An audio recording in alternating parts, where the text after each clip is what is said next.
Hello friends नमस्कार मु पिंटू सकाळ न्यूज बुलेटिन आपनको स्वागत। आसंतु आज गुरुत्वपूर्ण खबर उपर नजर पकाइबा एवं जदि आपण माने प्रत्येक दिन देश विदेश तथा ओडिशार गुरुत्वपूर्ण खबर देखिया पय चाहउछंती चैनल को सब्सक्राइब कर रखंतु एवं वीडियो को लाइक कर दियंतु। प्रथम खबर देश में हु हु होई बढ़ुची कोरोना संक्रमितक संख्या। केन्द्रर सतर्कवाणी देश में बढ़ी चली कोविड मामला सबु राज्य को प्रस्तुत रहा केन्द्रर निर्देश। ऑक्सीजन सिलिंडर मौजूद रखा सह आइसोलेटेड बेड प्रस्तुत रखा केन्द्रर निर्देश। सेपटे 6000 मुह है कोरोना संक्रमितक संख्या। सक्रिय संक्रमण मामला 5755 पहुंची। केरल सर्वाधिक 18टी मामला चिन्हट होता बेले गुजरात 717टी, दिल्ली में 665 और महाराष्ट्र सक्रिय मामला 577 पहुंची। सेहीपरि कर्णाटक और उत्तर प्रदेश में 440टी और 228टी मामला चिन्हट होता बेले तमिलनाडु में 208टी मामला चिन्हट कर स्वास्थ्य विभाग। परवर्ती खबर एणिके राजधानी आसिले रहिबापई हैरान हेबाकू पड़िबो नाही। प्रति जिला लोकंक पई हेबो गेस्ट हाउस। प्रति जिलार लोकंक पई हेबो राजधानी रे गेस्ट हाउस। एणिके राजधानी आसिले आउ रहिबापई हैरान हेबाकू पड़िबो नाही। प्रति जिलार लोकंक पई हेबो 100 कोठरीर भवन। अनेक लोक राजधानी को स्वास्थ्य सेवा और पाठ पढ़िया निमंते आसी थांती। एठी रहिबापई सेमाने होटेल किंबा अन्य स्थान रहिबार खर्चांत हेउछंती। तेणु लोकंक सुविधा पई गेस्ट हाउस प्रस्तुत हेबो, जहाद्वारा लोकंक सुविधा रही निज आवश्यक काम करिपारिबे। प्रति जिला पई 100 कोठरी विशिष्ट गेस्ट हाउस हेबो। 30टी जिला पई रहबो 3000 कोठरी। सरकारक एही पदक्षेप आपनको केमती लागुची दर्शक बंधु निश्चित कमेंट माध्यम मतामत देबे। परवर्ती खबर अक्षुण्ण रहिबो भुवनेश्वर सुंदरता। माटी तले चलिबो भुवनेश्वर मेट्रो। भुवनेश्वर में बहु प्रतीक्षित मेट्रो रेल संपर्क में एक बड़ निष्पत्ति होईछि। ओडिशा सरकार स्पष्ट करिसेंति जे राजधानी सहर में इलेवेटेड मेट्रो नुहे रेल प्रशासन वर्तमान एक माटीतला मेट्रो रेल नेटवर्कर पाई योजना प्रस्तुत करुछि। रविवार पूर्त विभाग मंत्री पृथ्वीराज हरिचंदन यही सूचना देइछंती। गणमाध्यम कहवा अवसर में मंत्री जोर दे कहिसेंति जे विभिन्न लॉजिस्टिक एवं शहरी योजना संबंधी चिंता जोगु भुवनेश्वर पर इलेवेटेड मेट्रो रेल को प्रत्याख्यान करा जायछि। परवर्ती खबर प्रधानमंत्री किसान मानधन योजना। प्रति मासरे 3000 टंकार पेंशन पाइबे कृषक। भारत सरकार देशर कृषक मानक आर्थिक स्तर में सशक्त करने को सेमानक भविष्य को सुरक्षित करने अनेक योजना चलाउछंती। यह मध्य एक गुरुत्वपूर्ण योजना हेउची प्रधानमंत्री किसान मानधन योजना। यही योजना अधीन में 60 वर्ष बयस पर कृषक मानक प्रति मासरे 3000 टंकार पेंशन प्रदान करा जिवो, जहाँ वार्षिक 36,000 टंका हेउची। यही योजना खास करी छोट और सीमांत कृषक मानक वृद्धावस्था आर्थिक स्वावलंबी हेबा सहित डिजाइन करा जायछि। परवर्ती खबर पुरी को करा जिवो पिलग्रिम सिटी। श्रीमंदिर 2 किमी परिधि भितर रहिबनी मद दुकान की बार। पुरी बड़दाण्ड में बिक्री हेबनी आमिष की मद। श्रीमंदिर 2 किलोमीटर परिधि भितर रहिबनी मद दुकान की बार। पुरी को कराजिबो पिलग्रिम सिटी। एने सूचना देइछंती आईन मंत्री पृथ्वीराज हरिचंदन।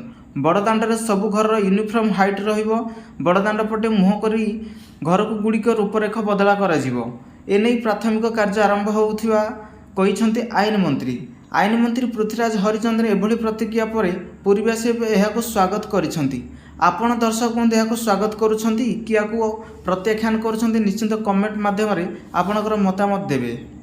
परवर्ती खबर गोटे वर्ष 50% बढ़ी सुना दर। सुना निवेश करुथिबा लोकंक पई एक भल समय, कारण यही सुरक्षित समय भाव में यार चाहिदा निरंतर वृद्धि पाउछि। प्रतिवर्ष सुना दर द्रुत गति बढ़िबार लागिछि। गत एक वर्ष सुना दर 50% वृद्धि पाइछि। यह दृष्टि रखी भारतीय रिजर्व बैंक मध्य सुना ऋण नियम में एक बड़ परिवर्तन करने को प्रस्ताव देइछि। विश्व केंद्रीय बैंक गुड़िक 2022 मसीहा ठारू सेमानकर सुना भंडार वृद्धि करने लगी पड़िछंती। सुना ETF निवेश मध्य आरंभ हो जाइछि। सुनार जोगाण तुलना चाहिदा ढेर अधिक होइथिबारु दर वृद्धि पाउछि। परवर्ती खबर नुआ करी तैयारी हेबो विधानसभा और लोकसेवा भवन। भुवनेश्वर हेबो ओडिशा मंडप। राज्य में नुआकरी निर्माण हेबो सेक्रेटारिएट, लोकसेवा भवन एवं विधानसभा। एने सूचना देइछंती पूर्त विभाग मंत्री पृथ्वीराज हरिचंदन। तांको कहिबा मुताबक नूतन भाव लोकसेवा भवन एवं विधानसभार निर्माण हेबो। ओडिशा एक बात्या प्रभावित अंचल होइथारु अनेक स्थान में बात्या प्रतिरोध बिल्डिंग निर्माण हेबार आवश्यकता मध्य रहिछि। तेणु नुआ प्रोजेक्ट को सठिक समय सारिया को सरकार फोकस रे रखिछंती। एहा सह भुवनेश्वर ओडिशा मंडप मध्य निर्माण करा जिवो। परवर्ती खबर विश्व बैंक रिपोर्ट 2022-23 रे ओडिशा रे बढ़ी ग्रामांचल लोकंकर खर्च। दीर्घ एक दशंधि ऊर्ध्व समय मध्य भारतर वर्ष में दारिद्र्य हार उल्लेखनीय भाव ह्रास पाई। केंद्र और राज्य सरकार लोकाभिमुख योजना साधारण जनता संचय एवं क्रय शक्ति वृद्धि कर प्रमुख भाव सहायक होइछि। ओडिशा क्षेत्र में यार प्रभाव जातीय स्तर में सर्वाधिक परिलक्षित होइछि। विश्व बैंक 2022-23 रिपोर्ट रे ओडिशार अभिवृद्धि को नहीं एभली एक गोलापी चित्र अंका जाइछि। विश्व बैंक रिपोर्ट अनुसार 2011-12 रु 2022-23 मध्य भारत में 269 नियुत अर्थात प्राय 36 कोटी लोक अत्यधिक दारिद्र्य बाहर को आसी। यह सहित ओडिशार लोक मध्य अधिक खर्चर क्षमता बढ़ाई।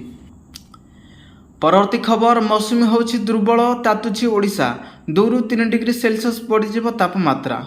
राज्य को सौल मौसुमी छुईथिले हे मध्य एबे निखोज हो जाइछि। फल वर्षा परिवर्ते अग्निर वर्षा हेबार लागिछि। दिनकु दिन राज्यर तापमात्रा वृद्धि पाइबार लागिछि। आसंता 3 दिन मध्य तापमात्रा 2 ରୁ 3 डिग्री सेल्सियस बढ़ी जाइछि। 9 तारिख में ताती 44 डिग्री छुईपारे बोली पूर्वानुमान करा जाउछि। एपरिक आगक भीषण ग्रीष्म प्रभाव हेबो बोली पाणीपाग विभाग मध्य पूर्वानुमान करुछि। दक्षिण ओडिशार गंजाम गजपति कोरापुट मालकानगिरी और रायगढ़ में घड़घड़ी सहित वर्षा होइपारे। घंटा प्रति 30 ରୁ 40 किमी बेगर पवन मध्य बहीपारे। परवर्ती खबर मुख्यमंत्री को बड़ घोषणा सुवर्णपुर हेब 4टी नदीगर्भ जलाशय। मुख्यमंत्री मोहन चरण माझी सुवर्णपुर जिला गस्त करी 323 कोटी ऊर्ध्व टंका मूल्य 56टी प्रकल्पर उद्घाटन सह भित्तिप्रस्तर स्थापन मध्य करिसेंती। प्रथमे सुवर्णपुर ठारे निर्माण होइता सर्किट हाउसर शुभ उद्घाटन करथिले। एही प्रकल्प गुड़िक मध्य 80 कोटी टंका मूल्य 11टी प्रकल्प उद्घाटित होइथिबा बेले 244 कोटी टंका मूल्यर 44टी प्रकल्पर शिलान्यास करा जायछि। प्रकल्प गुड़िक मध्य मुख्य सड़क निर्माण जलसेचन सेतु निर्माण स्वास्थ्य सेवा प्रकल्प मेगा उठा जलसेचन एवं छात्रावास आदि ही रही। परवर्ती खबर आरसीबी संवर्धना उत्सव में दलचकटा घटना अनुकंपा सहायता 25 लाख को वृद्धि है। बेंगलुरु चिन्नस्वामी स्टेडियम रे दलाचकटा घटना आईपीएल रे आरसीबी विजय उत्सव बेले दलाचकटा घटनार मृतक परिवार को पूर्व घोषणा करा अनुकंपामूलक सहायता वृद्धि करा 10 लाख लेखाएं देवाक घोषणा होता बेले एबे एही आर्थिक सहायता राशि 25 लाख टंका को वृद्धि करा एने घोषणा कर कर्णाटक सरकार। चिन्नस्वामी स्टेडियम रे घटिଥିବା दुर्घटनार मृत्युवरण करथिबा लोकंक परिवार पे घोषणा कराइथा क्षतिपूरण को 25 लाख टंका देवाकू मुख्यमंत्री यहाकू बढ़ाई देइछंती। परवर्ती खबर श्रीमंदिर पर आरंभ हो डिजिटाल हुंडी यूपीआई जरिया रे करि परिबे ऑनलाइन पेमेंट। श्रीमंदिर पर आरंभ हो डिजिटाल हुंडी एने समर्पण कार्यक्रम माध्यम देशर कोण अनुकोण बैंक विभिन्न शाखारे डिजिटाल हुंडी स्थापन करा जिवो। मुख्यमंत्री को निर्देश पर यह कार्यकारी करने को आईन विभाग प्रस्तुति आरंभ करिछि। यह द्वारा भक्त माने यूपीआई माध्यम सीधा सड़क जगन्नाथ मंदिर खाता को निजर दान प्रदान करें, जहाँकि श्रीमंदिर परिचालना कमिटी सदस्यों ठारू उत्साहजनक समर्थन मिली। समर्पण कार्यक्रम में ऑनलाइन दान प्रक्रिया को सुगम और सरल कर लक्ष्य रखा द्वारा भक्त माने जेकोसी स्थान मंदिर दान करें।